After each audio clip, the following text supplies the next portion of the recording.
स्वागत है आपका। कैसे हैं आप लोग? आशा करता हूं कि बहुत अच्छे होंगे। थोड़ा सा मार्केट में करेक्शन और लोगों के मन में चिंताएं वापस बढ़ी तो काफी लोगों के मन में यह भी सोच चालू हो गई है कि भाई साहब एफआईआईस तो बहुत बड़े कारण थे और एफआईआईस की तो कल वापसी हुई, अच्छी खासी एफआई ने बाइंग की, तो फिर मार्केट में करेक्शन क्यों और मार्केट क्यों गिर रहा है उसके बारे में हम बात करेंगे डिटेल में। उसके बाद आपको समझ में आएगा। साथ ही साथ पिटारे में बहुत कुछ है और क्यों मैं कह रहा हूं कि खतरा अभी टला नहीं है और सब कुछ दांव पे मत लगा देना, क्योंकि हर वीडियो में हम इसके बारे में बात करते हैं।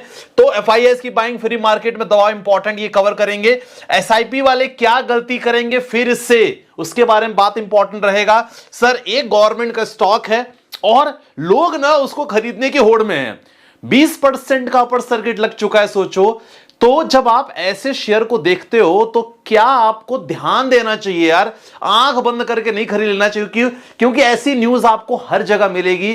काफी लोग ये गलती करके पैसा गंवा देते हैं, इसके बारे में बात करने वाले हैं। और साथ ही साथ हम लोग ट्रेडिंग कम्युनिटी से जुड़े हैं, लगातार शानदार ट्रेडिंग हम लोग कर रहे हैं, तो उसके लिए मैं कौन सी बुक रिफर करता हूं, किसके हमने स्टार्ट किया है, उस बुक के बारे में कंप्लीट एनालिसिस करने वाले हैं और आप भी उसको बाई कर सकते हो, उसके बारे में डिस्कस करेंगे। और पोर्टफोलियो मार्केट का सेंटीमेंट, सबसे पहले एक फॉर्मेलिटी। जी हां, थोड़ा सा हल्का करेक्शन मार्केट में और 263 पॉइंट का देखा जाए, सेंसेक्स में गिरावट आई है। और अगर निफ्टी के बारे में बात करते हो तो निफ्टी में हल्की सी अगर करेक्शन रिफ्रेश करते हैं तो निफ्टी में हल्का सा छोटा सा करेक्शन देखा जाए, 23,625 एक इंपॉर्टेंट सपोर्ट 23,600 का अभी तक बना हुआ है। अब इंपॉर्टेंट है कि आपका पोर्टफोलियो, हमारा पोर्टफोलियो स्टॉक का हो, म्यूचुअल फंड का हो, 2-3 कारण से आपका पोर्टफोलियो हमेशा रेड होता है। 2-3 कारण कौन से हैं? सबसे पहला है क्या, मैं बहुत बार वीडियो में एक्सप्लेन किया मैंने। जी हां, 2 इंपॉर्टेंट फैक्टर हैं आपके पोर्टफोलियो लाल होने के, और देखा जाए तो 2 फैक्टर। पहला फैक्टर इंटरनल फैक्टर रहता है हमारा खुद का,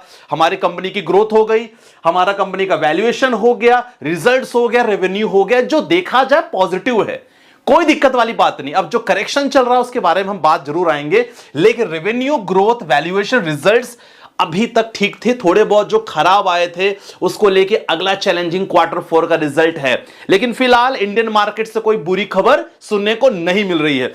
अब दूसरा फैक्टर क्या है? दूसरा फैक्टर सर एक्सटर्नल। जी हां, ग्लोबल रिसेशन, और सबसे बड़ा है सर ट्रंप साहब का रवैया। मैं हमेशा वीडियो में कहता हूं कि एक इंसान पूरे मार्केट को जो चला रहा है वो है ट्रंप, करेक्ट में। और रिसेंटली जो खबर आपको देखने को मिलेगी ना, उस खबर के बाद ही मार्केट में लगातार करेक्शन जारी हो गया है। मैंने क्या किया, ट्रंप का जो कमेंट है, एफआईआईस भाई पॉजिटिव है, एफआईआईस को कोई दोष नहीं देंगे। अच्छी खासी फ्यूचर्स इंडेक्स की बात करें, फ्यूचर ऑप्शंस की बात करें, करंट में बात करें, एफआईआईस की अच्छी खासी यहां बाइंग हुई है। और अगर देखा जाए वॉर सिचुएशन, क्रूड ऑयल, जी हां, ये जो सिचुएशन है ना, इसके कारण मार्केट में अभी करेक्शन देखने को मिल रही है। ठीक है, अब इंपॉर्टेंट हम देखते हैं कि देखो अगर एफआईआईएस की बात करेंगे तो एफआईआईएस की अच्छी खासी बाइंग हुई है।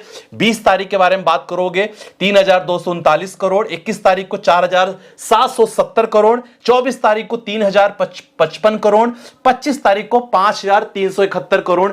अच्छी खासी बाइंग एफआईआईएस के द्वारा हुई है। लेकिन पता है क्या है, ट्रंप साहब का जो इंपॉर्टेंट न्यूज आपको सामने आई है, मैं आपको बताना चाहूंगा, वो है सर ये देखो, वेनेजुएला के लिए उन्होंने एक इंपॉर्टेंट अनाउंसमेंट कर दी है कि भाई साहब अगर आप यहां से क्रूड ऑयल खरीदते हो तो सर आप पे टैरिफ लगने वाला है 25%। ये कल की खबर थी, और कल की खबर के बाद और रिसेंटली जो 2 अप्रैल को होने वाला है, इसके कारण लगातार मार्केट में एक डर सा बना हुआ है लोगों में।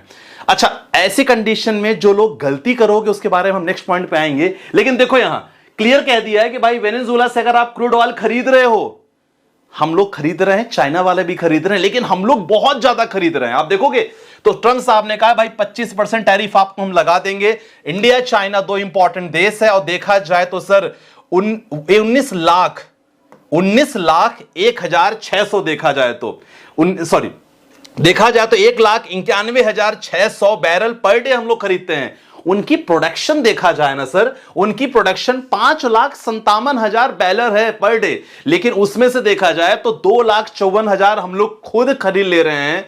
अब सोचो कितना ज्यादा हम लोग डिपेंडेंट है उनसे। तो मैक्सिमम क्रूड ऑयल हम लोग खरीद रहे हैं, और अगर हम लोग कंटिन्यू करेंगे, ट्रंप साहब ने कहा भाई साहब आपको कॉन्ट्रैक्ट खत्म करना पड़ेगा, अगर आप कॉन्ट्रैक्ट कंटिन्यू रखोगे डेफिनेटली यहां हम आप पर 25% टैरिफ लगाएंगे, और हम सेक्टर पे टैरिफ लगाने वाले हैं। कौन से सेक्टर पे सर? ऑटो, एल्युमिनियम और फार्मा। फार्मा का नाम दोबारा उन्होंने ले लिया है। तो ये थोड़ा सा मार्केट चिंता में बना है, इसके कारण मार्केट में लगातार करेक्शन। लेकिन देखो करेक्शन वगैरह तो चलती रहेगी, लेकिन मैं आपको बताऊं एज ए ट्रेडर, अगर आप ट्रेडिंग में अच्छा काम कर रहे हो, ट्रेडिंग करते हो, इंटरेस्टेड हो, तो देखो सबसे अच्छी मैं जो बुक आपसे शेयर करने वाला हूं, जी हां, ट्रेडिंग मास्टरमाइंड। अब जो लोग मेरी ट्रेडिंग कम्युनिटी से लगातार जुड़े हो, तो देखो मार्केट ऊपर हो, मार्केट नीचे हो, हमेशा अपॉर्चुनिटी होती है पैसा बनाने की, राइट। सो ये जो बुक है ट्रेडिंग मास्टरमाइंड, इसमें 150 एग्जांपल्स हैं। और जो लोग ट्रेडिंग में ना, क्योंकि देखो लोग ना ट्रेडिंग में जब रिस्क एंड रिवॉर्ड आप चेक नहीं करते हो ना, तो हमेशा लॉस में जाने की संभावना बहुत रहती है। तो इस बुक में बहुत सारे 150 एग्जांपल्स आपके सामने इसमें मेंशन है। और सबसे अच्छी बात है, जो बिगिनर्स मैंने ट्रेडिंग शुरू करना चाह रहे हैं ना, वो लोग कर सकते हैं। The technical trader, the candlestick trader patterns में दिया है, मूविंग एवरेजिंग के बारे में, ईएमए के बारे में एक्सप्लेन किया गया है, लगभग 20 एग्जांपल्स। कैंडलस्टिक ट्रेडर लगभग 30 एग्जांपल्स, 10 प्लस पैटर्न है। इंडिकेटर्स लगभग 30 एग्जांपल के साथ अलग अलग इंडिकेटर के बारे में दिखाया गया है। और चार्ट पैटर्न के बारे में एग्जांपल 10 प्लस एग्जांपल दिया गया है। प्रो ट्रेडिंग सिस्टम तो बहुत अच्छा इसमें है। कंटेंट आप देख सकते हैं, table of content, introduction, technical analysis के बारे में इंफॉर्मेशन है, प्रिंसिपल ऑफ टेक्निकल एनालिसिस। जब आप एज ए ट्रेडिंग की जर्नी शुरू करते हो, तो देखो मैं हमेशा कहता हूं कि देखो किसी के टिप पे नहीं आना है। आप अगर खुद की स्टडी करोगे ना, अच्छा पैसा बन सकता है, इसमें कोई दो राय नहीं। हम लगातार ग्रुप में देख रहे हैं। ग्रुप से जुड़ना हो तो डिस्क्रिप्शन में लिंक मैंने डाला, वहां से आप व्हाट्सएप संपर्क करना, जुड़ दिए जाओगे। अब ये है बहुत सारे टूल्स, अब ट्रेडिंग व्यू का किस तरह आपको यूज करना है, चार्ट लिंक का किस तरह यूज करना है, सब कुछ इस बुक में मेंशन है। तो मैंने डिस्क्रिप्शन पे लिंक डाल दिया है, उस पे चले जाना और ये कोड यूज करना। आप हिंदी 15, तो आपको 15% ऑफ मिल जाएगा।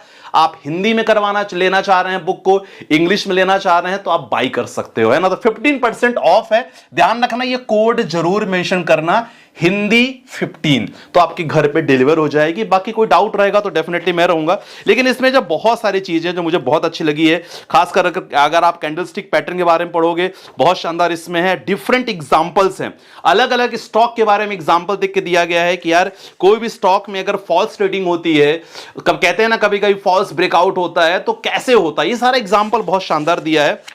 मूविंग एवरेज के बारे में बहुत अच्छा एक्सप्लेन किया गया है। तो जेब्रा लर्न है ना, बुक का नाम जो है trading mastermind and it's from the zebra learn. तो ये इंपॉर्टेंट है, आप लगातार इस पे देख सकते हो, आपकी स्क्रीन पे भी लगातार आ रही है।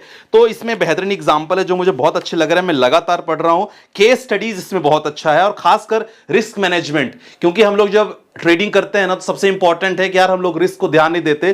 तो रिस्क मैनेजमेंट एक इंपॉर्टेंट हिस्सा है, इस पे भी लगातार you can go through it. तो बहुत अच्छा है यार, आप जा सकते हो। रिस्क मैनेजमेंट टेक्निक कौन कौन सी होती है, कैसे स्टॉप लॉस लगाया जाता है, क्या क्या इन चीजों को ध्यान रखना पड़ता है, definitely you can go through it. Description में मैंने लिंक डाला है, चले जाना और you can start your journey with the trading. So ये चीज हमने कवर कर लिया। अब देखो ऐसे मार्केट में कुछ लोग जो गलती करते हैं ना, खासकर जो लोग म्यूचुअल फंड्स वाले क्या गलती करते हैं, पता है क्या गलती करते हैं, मैं आपको बताना चाहूंगा। एग्जाम्पल, आप म्यूचुअल फंड इन्वेस्टर हो, स्टॉक इन्वेस्टर हो, क्या गलती करते हो पता है भाई साहब? 2020 से हमने स्टार्ट किया एसआईपी, ठीक है, 2020 से स्टार्ट किया। मार्केट कुछ दिन बाद क्या हुआ कि 2024 तक बहुत हरियाली थी, वी वर वेरी हैप्पी कि भाई पैसा बना रहे हैं, मस्त रिटर्न चल रहा है, कोई दिक्कत नहीं है। अचानक से मार्केट में कुछ ऐसी खबर आई, लाइक रशिया यूक्रेन का वॉर आई, साहब ने एसआईपी बंद कर दी। 2024 तक तो ठीक रहा, 2024 में सितंबर में क्या रहा कि एसआईपी बंद कर दी। हालांकि 2020 और 24 के बीच में देखा जाए, जो 2023 की जो कहानी थी, उसमें भी उन्होंने एसआईपी बंद कर दी। जब एसआईपी बंद कर दी, तो सर वापस वहां से उनको जो मिलना चाहिए, एक यूनिट्स मिलना चाहिए, एक एनएवी में जो तेजी मिलता है ना, खासकर आपके रुपीज में, वो उनका नहीं मिला। एवरेजिंग कॉस्टिंग का फायदा नहीं मिला। अगेन साहब ने रुका कुछ दिन तक, फिर वापस कंटिन्यू किया। सितंबर के बाद वापस मार्केट में करेक्शन आया, वापस एसआईपी बंद कर दी। मार्च में एसआईपी क्लोज कर दी, अगेन स्टार्ट किया। तो ये जो होते हैं ना सर, सच बताऊं आपको, पैसा नहीं बनेगा इस तरह कहानी में। मार्केट हर दिन, देखो मार्केट को ट्रैक कर पाना किसी के हाथ में नहीं है। अगर आप सोचोगे कि भाई साहब ये जो सिचुएशन चल रही है, ये सिचुएशन कभी नहीं जाएगी, हो ही नहीं सकता। इंटरनल एक्सटर्नल फैक्टर चलते रहेंगे, just you have to keep your SIP continue, मैं हमेशा आपसे कहता हूं। अब इंपॉर्टेंट खबर आपके सामने है सर, ये है एक गवर्नमेंट का इंपॉर्टेंट स्टॉक है, लोगों की भीड़ कि भाई साहब, क्योंकि उसमें गवर्नमेंट ने ना 1351 करोड़ का उनको जो उनका कर्ज था माफ कर दिया है। अब लोग सोच रहे हैं भाई साहब स्टॉक बहुत तेजी से जाएगा। देखो रिकमेंडेशन मेरी तरफ से नहीं है, लेकिन मेरा कहने का क्या मतलब है कि सर आप ना ऐसी चीजों से दूर रहा करो, ठीक है। अब स्टॉक देखो, स्टॉक के आप अगर देखोगे ना तो स्टॉक का नाम जो है ना, मैं आपको बताना चाहूंगा, वो स्टॉक का नाम है हिंदुस्तान ऑर्गेनिक केमिकल्स, जो 42 रुपए का स्टॉक है। लेकिन केवल न्यूज देख के आपको कभी बाय नहीं करना है, फंस जाओगे, पछताओगे, रोगे। हमेशा कंपनी का बैलेंस शीट देखना, प्रॉफिट देखना बहुत जरूरी है। अब देखो कंपनी का बैलेंस शीट आप चेक करोगे ना तो देखो कंपनी का बैलेंस शीट नेगेटिव में है, रिजर्व इनके पास नेगेटिव में है, कितने सारे क्वार्टर्स के साथ इनके रिजर्व नेगेटिव में है। प्रॉफिट एंड लॉस देखो कंपनी का, प्रॉफिट एंड लॉस आप चेक करोगे ना तो इनका नेट प्रॉफिट लगातार 5, 7, 8 क्वार्टर से नेगेटिव है। अब ऐसे कंपनी में केवल एक आर्टिकल पढ़ के, कहीं भी आया हो आर्टिकल, कोई भी सोर्स हो, ऐसे आर्टिकल पढ़ के प्लीज इन्वेस्ट मत करना, फंस जाओगे। फिर आप बोलोगे सर मैं बहुत बड़े स्टॉक में फंस गया। देखो रिकमेंडेशन मेरी बाइंग सेलिंग नहीं है, लेकिन मैं आपसे बताना चाहूंगा कि ऐसे न्यूज के आधार पे कोई स्टॉक आपको नहीं लेना है, इन चीजों का ध्यान रखना, ठीक है। अब ये चीज हमने देख लिया है, अब इंपॉर्टेंट है बाकी गवर्नमेंट से बता लिया, बुक बता लिया, चलो अब इसके बारे में आपके इंपॉर्टेंट है। चलो आपके कुछ क्वेश्चंस। सर पहले निप्पॉन स्मॉल कैप के बारे में बात करते थे, काफी बात करते थे, फंड अच्छा है कि नहीं। देखो निप्पॉन स्मॉल कैप अच्छा फंड है, लेकिन जिस तरह मार्केट की अनसर्टेनिटी है ना, तो मैं नहीं चाहता कि आप ना, क्योंकि क्या हो रहा है ना, लोग ना शॉर्ट टर्म के लिए पैनिक हो जाते हैं। तो मैं चाहता हूं कि अगर आप निप्पॉन ले रहे हो, डेफिनेटली लॉन्ग टर्म में इन्वेस्ट रखो, कम से कम more than 5 years. Very good, अच्छा फंड है, इसमें कोई दिक्कत वाली बात नहीं, कंटिन्यू रखो। सर एज 54 है, फंड में लार्ज कैप 50% है, मिड कैप 30%, स्मॉल कैप 20% है, बढ़िया है। लेकिन सर टारगेट 5 साल का है ना, तो ये 20 जो परसेंट आपका स्मॉल कैप है सर ना, इसको आप ना क्या करो, फ्लेक्सी कैप में कन्वर्ट करो, ठीक है। फ्लेक्स, क्योंकि आपका टारगेट केवल 5 साल है, बाकी सब आपको बढ़िया है। नेक्स्ट आते हैं अगला क्वेश्चन पे सर। अगला क्वेश्चन है sir, watching video everyday, SIP कर रहा हूं लास्ट 2 ईयर से, मेरी पोर्टफोलियो पॉजिटिव है और बिलो मेंशन फंड में मैं इंटरेस्टेड हूं, quant small cap, Motilal mid cap, JM flexi cap, one more SIP in small cap. नहीं, ऑलरेडी आप एसआईपी कर रहे हो इसमें, तो कोई दिक्कत वाली बात नहीं। आप चाहो तो एक mid and large cap fund रख लो 1000 में, आपका पोर्टफोलियो बैलेंस है, कोई दिक्कत नहीं, इसी में आप आगे जाके कंटिन्यू करना। आप लोग पोर्टफोलियो लगातार भेजते रहो, अगर पोर्टफोलियो सर्विसेज लेनी है डिस्क्रिप्शन पे नंबर है, चेकआउट कर लेना। सर मुझे आपके वीडियो डेली इंतजार रहता है, वीडियो देखकर ही सोता हूं sir, thank you so much भाई जासिम अख्तर। सर मेरा पोर्टफोलियो रिव्यू कर लीजिएगा। एसबीआई स्मॉल कैप ठीक है आपका, HDFC small cap, automatic opportunity fund 1500 क्या है, सही है। देखो ऑटोमेटिक अपॉर्चुनिटी फंड अगर आपने लिया है, इसका टारगेट +5 ईयर रखना, बीच में ये मत सोचना नेगेटिव आ गया तो मैं क्या करूं, परेशान नहीं होना। रही बात small cap, HDFC mid cap, HDFC mid cap के जगह पे अगर एचडीएफसी फ्लेक्सी कैप फंड आप ले लेते हो तो ज्यादा बेटर है। स्मॉल कैप आपने लिया है, एचडीएफसी मिड कैप के जाए एचडीएफसी फ्लेक्सी कैप ले लोगे, ज्यादा बेटर है, बाकी सब कोई दिक्कत नहीं है। चलो ठीक है, तो ये सारा चीज हमने कवर कर लिया। बाकी अपना व्यू मुझे जरूर बताना कि भाई मार्केट को देखते हुए क्या आप एसआईपी रोक रहे हो, क्या आप अपॉर्चुनिटी का फायदा नहीं उठा रहे हो। बाकी यस, डिस्क्रिप्शन में लिंक डाल दिया है, वहां से आप बाय कर सकते हो बुक को। और यस, अगर ट्रेडिंग का हिस्सा बनना है, ट्रेडिंग में बिल्कुल सीखना है, डेफिनेटली मेंबर बन सकते हो, नीचे डिस्क्रिप्शन में लिंक डाला है। और यस, लिंक भी मैंने मेंशन कर दिया है, जहां जाके आप आराम से ये बुक बाय कर सकते हो। राइट, सो मिलते हैं नेक्स्ट वीडियो के साथ, अपना ध्यान रखिएगा, बाय बाय, टेक केयर, जय हिंद।